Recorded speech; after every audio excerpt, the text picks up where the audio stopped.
I'm really excited to be here this morning. I am particularly excited because the field is a field I'm so passionate about. Having put about 2 decades of my adult life into different areas of the media, from journalism to broadcasting. I started in advertising, by the way. I've seen a lot of things evolve before my eyes. Things that used to matter stopped to matter. Rude shocks at different points. And we're here today to talk about another evolution. So I'm going to try to make this as quick. I usually like it interactive, but I won't be able to do that. We're going to have a lot of interaction during the panel session.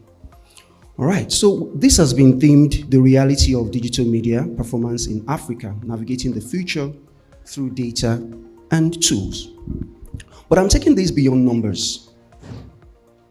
Defining influence in Africa's digital media age. Every now and then, an industry pauses, not because it is tired, but because something fundamental has shifted beneath it. And this is one of those moments, like I said.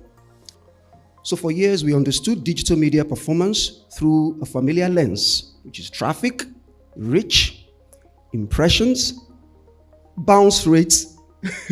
For those who have worked with me in the past, bounce rate meant a lot, right? And scaling. From co-founding an online radio that served entertainment, sports, lifestyle, and nightlife content, and dared to run 24 hours in the heart of Lagos, to having to lead the digital media team of one of Africa's most credible broadcasters over a decade ago, and taking responsibility for editorial decisions and digital media strategies, we measured success by how many people came, how long they stayed, and how often they returned. But today, the signals are different. We're seeing something unusual, even you might want to call it uncomfortable. Platforms that once grew steadily are now experiencing softer traffic, and yet these same platforms continue to shape conversations, influence policy, and command trust. So the question is not whether influence is declining. The question is, what has influence become? What is the new definition of influence? I would like to suggest something simple, but no, it's very consequential as well. Influence has not declined. It has evolved. And more importantly, it has moved. It has shifted base. We're entering a media environment where attention no longer behaves the way it used to. People are still consuming content, don't get me wrong. They are still forming opinions. They are still being informed. Of course, everybody has an opinion now. With 2,000 naira data, opinion is born, right, sir? Right. But increasingly, they are doing so without ever arriving at the source. I'll say that again. They're consuming content, forming opinions, doing all they used to do without arriving at the source. The journey has changed. The journey has changed. Discovery now happens in fragments through search layers, aggregated feeds, AI summaries, and algorithmic interpretation. The audience is no longer navigating directly to platforms. They are encountering information in transit. And in that shift, something profound has happened. And that is the uncomfortable fact that attention is no longer a guarantee of engagement. And visibility no longer guarantees influence. You can be all over the place. We'll not send you, right? So what does that mean for all of us in this room? We have journalists, we have publishers, we have digital media founders, we have PR executives, marketing gurus, and all of us. What does this mean? It means we must begin to rethink what we consider to be performance. Because if people are consuming content without clicking, then traffic as we've known it is no longer a complete measure of relevance. Right? After all, over the past decade and a half in my own career, I have also watched the use of the word gatekeeper decline. Back then, gatekeeper, I'm the gatekeeper, right? Editor. Having to be editor, digital platform, channels television, channels digital. You gatekeeper, in fact, gateman. And it has declined significantly. Now what we have is the word influencer, reigning supreme. So, now we're witnessing a decline of the importance as well. We are now witnessing the distribution of that influence itself. So, it happened in the past, it's happening again. And this is where the conversation becomes more interesting for me. Because if influence is no longer defined at the point of arrival, then it must be defined somewhere else. And that somewhere else is at the level of trust. It is no longer who publishes. It is who is believed. It is no longer who is visible, who is relied upon. Interestingly, at Cote Communications, a media marketing agency I founded in 2019, from the very first day the business existed only at my dining table, our tagline has been, don't just be popular, be preferred. And I'm thinking to myself, I must have seen the future. I knew that this day would come when we would enter a new environment where credibility travels further than clicks. The most important question is no longer how many people visited. It is now who is trusted enough to be referenced and be repeated. This is especially important in a time when intelligence systems are increasingly shaping how information is discovered. Content is being interpreted, summarized, and redistributed in ways that remove friction from the user, right? But they also create distance from the original source. I said that earlier. And yet, even in the distance they've created for the source, the system still comes back to depend on credible origins, credible sources, right? The credibility of that source is still important to the system, but the system has created a distance from the source. Can you see the dilemma? Which means something very important. Media platforms are no longer just destinations.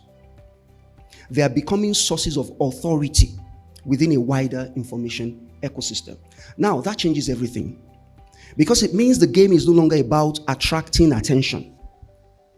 It is about earning relevance before attention even happens. Gentlemen and ladies, let's take it to Africa. I want to bring this closer home. When we speak about Africa, we must be careful not to speak in singular terms, right? There is no one African media audience. There are many. There is no single Africa as far as this business is concerned. We have different languages, different histories, different relationships in institutions, credibility, and information. So what works in one market does not automatically translate to another.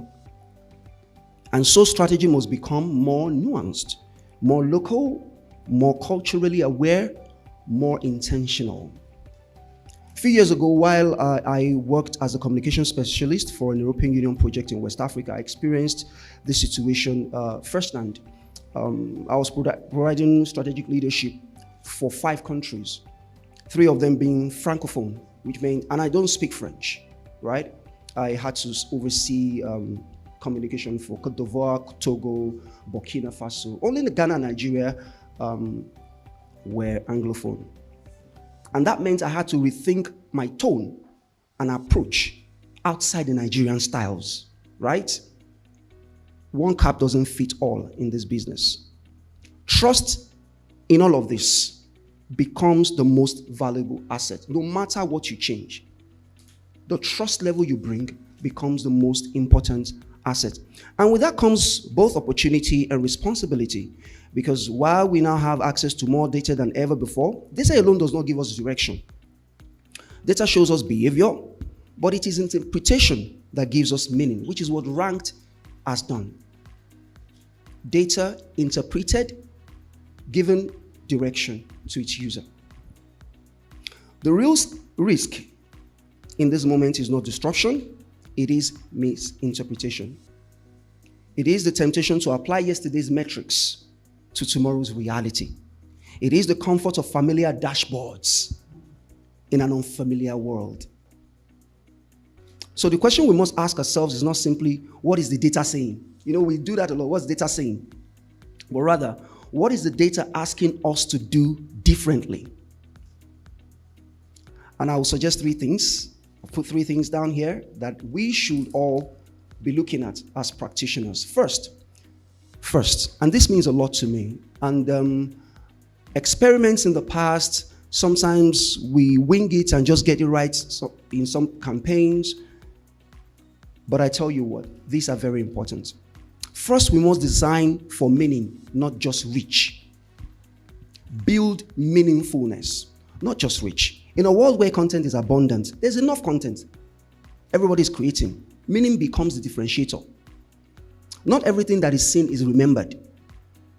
And not everything that trends is trusted. Can I get a witness? You can trend though, but we not trust you. Sorry, I like to speak with you once in a while. Second, we must invest in credibility as a long-term strategy. Credibility. Trust cannot be engineered overnight. It is built over time through originality, consistency, clarity, and integrity. And in this new environment that we're in today, it is the single most powerful multiplier of influence. Number 3, we must understand that distribution is no longer a channel.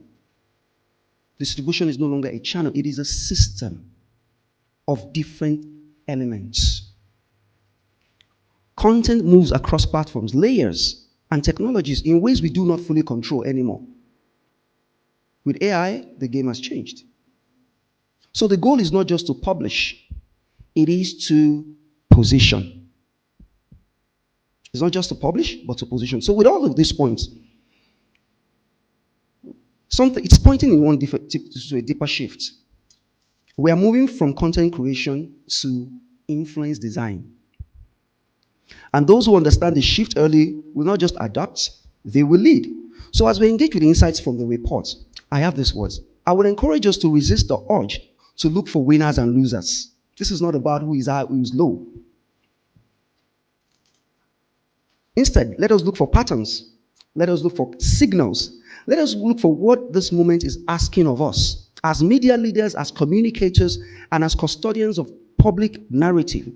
Because in the end, this is not just about performance. It is about responsibility. The future of African media will not be defined by who is loudest. It will be defined by who is most intentional. Not by who attracts the most attention, but by who earns the most trust. And so the question before us is, who is visible? For many years we've asked, who is visible? But today, I say, let's begin to ask, who is credible enough to shape what others are seeing? Who is credible enough to shape what the world, Africa, Nigeria, is seeing? And that's the future. All right. I know here we have PR consultants, agency leaders. So let me take this conversation a step further. And this is the final part of my presentation. Over the years, I've had the privilege of working across campaigns. Of course, after retiring for paid employment years ago, I set up this business where we provide strategic solutions in marketing for companies. Sometimes the brief was simple on the surface, get visibility. But in reality, it is complex. And what became clear very quickly is this: visibility is easy to buy. For those of us on the agency side, visibility is easy to buy. We can make you sing. What is harder to build is influence. I remember working on a campaign for a tech product a few years ago. I led the digital marketing campaign. All the traditional indicators suggested success. Strong media placements, impressive reach, high traffic numbers. On paper, it looks like we're gaining momentum, right? Because those are the things the client wants to see. But when we step back and ask a more difficult question, did this shift perception? We were silent like this. We were asking, not be like that, right? We weren't sure. But every indicator looked positive. That moment has stayed with me for a very long time. And when the opportunity to present the keynote at this event came, that story came to my mind immediately. This is what we're talking about. Ladies and gentlemen, that was 6 years ago. That was 6 years ago. And we're here today, 2026, talking about the same issue. So it's been long coming. The shift in my thinking was clear. We need to move from media output to audience outcome. And that, I believe, is where this report becomes truly powerful for practitioners like me. It is not just a mirror of media platforms. This report is a decision-making tool for everyone who depends on media to build influence. So what does this mean in practical terms? Let me offer a few more reflections, and I've numbered them as well. Number one, media selection must evolve into influence mapping. For a long time, PR and marketing decisions were guided by visibility metrics. Where will we get the most reach? Which platform has the most traffic? Let's place story there. Let's place banner there. But the better question today is, where does credibility already exist? And how do we align with it? Because in an environment where information is redistributed across platforms, your message does not just travel, it is interpreted. And that interpretation is shaped by the credibility of the source interpreting it. So you are the mercy of the source, because the system now trusts the credibility of the source. Second, campaigns must be designed for amplification beyond the initial placement. Sustainability. Your campaigns cannot be just about placement anymore. The work no longer ends when a story is published. In many ways, that is where it begins. A single piece of content today can feed search engines, inform AI summaries, shape social conversation, influence secondary reporting. So the real question is not, did we secure coverage? It is, did we create something that can travel, transform, and endure? Number three, corporate communication must move from messaging to narrative architecture. This is something I've seen repeatedly. Organizations invest heavily in messaging, but very little in the structure that sustains it. So narrative is not just what you say. It is how consistently, how clearly, and through which channels that message is reinforced over time. So in today's environment, fragmented messaging does not just confuse audiences, it weakens your authority. So we better go that direction. Number four, measurement frameworks must be refined. If influence is no longer fully captured by clicks, then our success metrics must expand as well. We must begin to ask, are we being referenced? Are we being trusted? Are we shaping conversations beyond our own platforms? Because increasingly, the most important outcomes are not always visible in your dashboards. And finally, perhaps most importantly, we must treat credibility as a long-term investment, not a campaign objective. In every successful brand I've worked with, there was a point where the focus shifted from short-term visibility to long-term trust. I have that story with a particular pharmaceutical brand right now. We shifted from just then see us to what are we leading with? What are we known for? What are we respected for? And once that shift happened, I tell you, everything began to change for the brand. Media engagement became easier. Audience response became stronger. Influence became more sustainable. So as we engage with this report, the rank report of 2026, I want to encourage us to see it not just as data, but as direction, as a manual, as a guide. A guide for how we think, how we plan, how we execute in a media environment that is becoming more complex, but also more precise. Because at the end of the day, the brands, institutions, and voices that will lead in this new era will not be the ones that speak the most. They will be the ones that are understood, trusted, and consistently positioned at the source, as the source, of meaning. And that is the work before us, ladies and gentlemen. Thank you. I wrap my presentation here. Thank you very much.